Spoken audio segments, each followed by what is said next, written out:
Picture this. It's the 80s, and I'm this scrawny 10-year-old kid with thick glasses, braces that make my mouth look like a metal trap, and hair so straight it's practically begging for a laugh. I'm not the guy you'd pick first for anything, except maybe a wedgie. But man, I loved baseball. I could swing a bat like nobody's business, and that was my ticket to feeling like I wasn't just some dork. One day, out of nowhere, these two kids, both named Mike, roll up and ask me to play catch. One's the principal's son, Mr. Popular himself, and the other's his shadow, the hype man who's cool by default. I'm thinking, me? Really? I grab my bike, pedal up to the field, my heart pounding like I've just been invited to the big leagues. We start tossing the ball around, and for a second, I feel like I belong. But then it shifts. Something's off. Their grins turn sharp, and the game gets rough. I'm running bases, dodging rocks, and suddenly, it's not fun anymore. What the hell's about to go down? Stick around, 'cause this story's got a twist you won't see coming. So there I was, pedaling my beat-up bike up to the field, the wind whipping through my goofy hair, feeling like I'd just won some kind of lottery. Mike and Mike, yeah, two Mikes, like the universe couldn't be bothered to get creative, had picked me to hang out. The principal's son, Mike 1, was the kind of kid everyone knew. Blonde hair, cocky smile, the works. He walked around like he owned the school, probably because his dad ran it. Mike 2, the hype man, was always trailing him, laughing too loud at his jokes, nodding like every word was gold. Me. I was the oddball with the Coke bottle glasses and a mouthful of metal, but I could catch a fly ball blindfolded, and I guess that's why they called me up. We started with catch, just tossing the ball back and forth, and I'm thinking, this is it, I'm in. My throws were sharp, my catches clean, baseball was my thing, you know? Then it turned into pickle, that game where you're stuck between bases, running like a maniac while the other guys try to tag you out. I was good at it, too good maybe. I kept getting them out, dodging their tags, sliding past like some kind of ninja. At first, they laughed it off, but then their voices got tight, their eyes narrowed.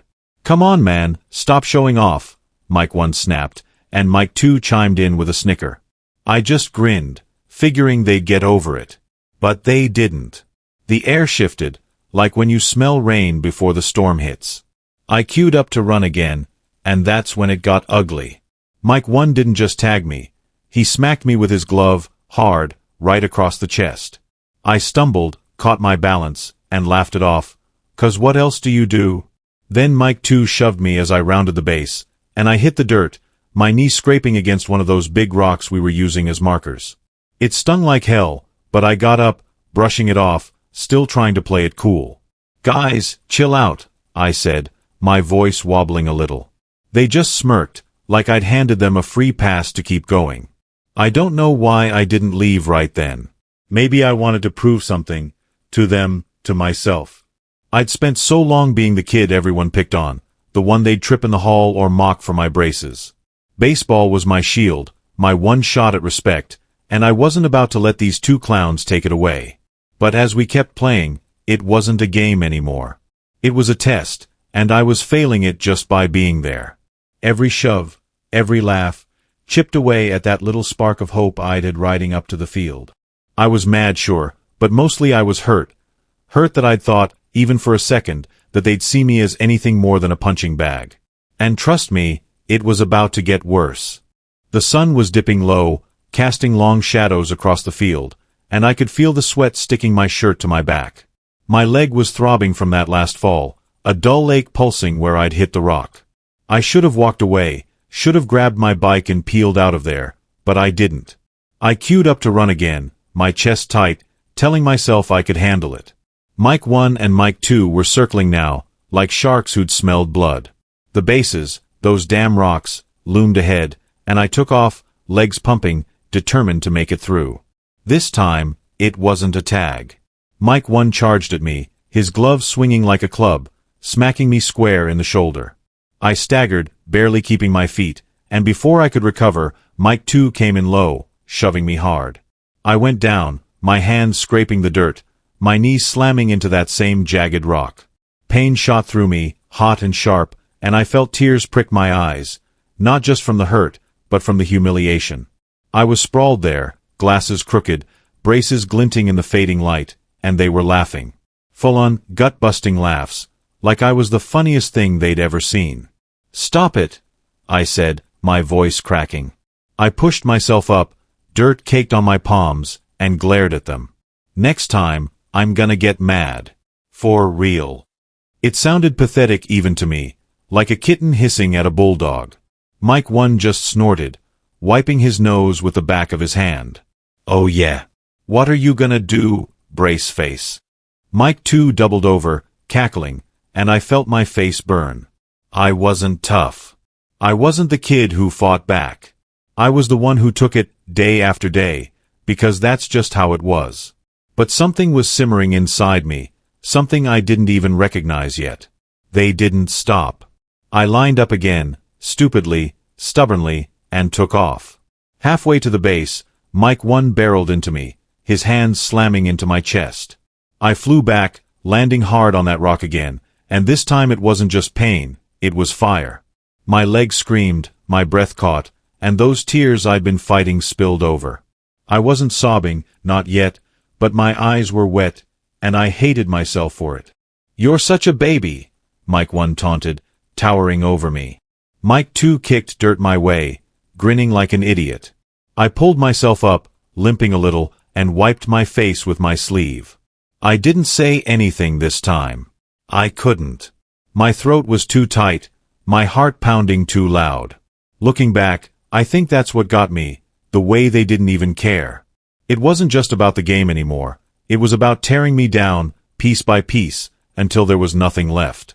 I'd spent years dodging names, ducking shoves, pretending it didn't hurt. But it did. Every time. And there, on that dusty field, with the taste of dirt in my mouth and the sting of tears in my eyes, I realized I was done pretending. I didn't know what was coming next, but I knew I couldn't take one more push.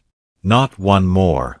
I was on my knees, the rock digging into my shin, my glasses fogged with dust and tears. Mike 1 was still laughing, that smug sharp sound cutting through the air, and Mike 2 was egging him on, bouncing on his toes like this was some kind of show. I don't know what flipped the switch. Maybe it was the pain, maybe it was the years of crap I'd swallowed, but something inside me broke loose. I stood up, slow, my hands curling into fists, and I felt this heat rush through me, like I'd been holding my breath my whole life and finally let it out. I'd been taking Taekwondo for a few months, nothing crazy, just some kicks and punches at the local rec center. I'd even done a couple tournaments, won a cheap medal or two. It wasn't like I was a black belt, but it was there, fresh in my head, and right then, it was all I had. Mike 1 stepped closer, still grinning, and shoved me again, hard enough to make me stumble. That was it. I snapped. I swung my fist, not even thinking, and caught him right in the stomach. He let out this weird breathless groan, like all the air got sucked out of him, and doubled over, his hands clutching his gut. I froze, my arms still out, shocked as hell that I'd actually hit him. He didn't stay down long. His face twisted, red and pissed, and he lunged at me, arms out like he was going to tackle me into next week. I stepped back, pure instinct, and kicked, hard. My foot connected with his face, a solid crack, and his head snapped back. He hit the ground, flat out, screaming and crying, blood trickling from his nose. I just stood there, breathing heavy, my legs shaking from the impact. Mike 2 was behind me, wide-eyed, mouth open like a fish. Mike 1 was thrashing, yelling, "Throw his bike in the street. Do it." But Mike 2 didn't move. He bolted to the bikes, hopped on his own, and pedaled off like the devil was chasing him. I didn't feel like a hero. I felt scared, scared of what I'd done, scared of his dad, the principal, scared of my parents finding out. My hands were trembling as I limped over to my bike, the adrenaline fading into this cold, heavy dread. I rode home fast, the wind stinging my wet cheeks, replaying it all in my head. I'd hit the principal's kid. Kicked him in the face. What was I thinking? By the time I burst through the door, I was a mess, dirty, sweaty, half-crying. I spilled it all to my mom and dad, expecting a lecture, a grounding, something. Mom just pulled me into a hug, her arms tight around me, and I buried my face in her shoulder, letting the tears come. Dad didn't say a word. He just sat there, this little smile tugging at his lips, his eyes soft like he was proud or something.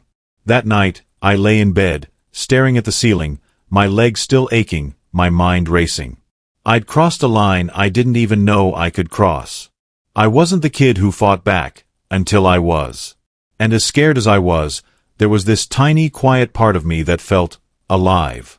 Like maybe I wasn't just the punching bag anymore. The next morning, I dragged myself to school, my stomach in knots. Every step felt like I was marching to my doom. Detention, suspension, a call to the principal's office with Mike 1's dad glaring down at me. I kept my head low, my glasses slipping down my nose, waiting for the hammer to drop. But it didn't. I passed the principal in the hall, and he just nodded, same as always. "Morning," he said, casual as anything, and I swear, maybe I'm imagining it. He gave me this look.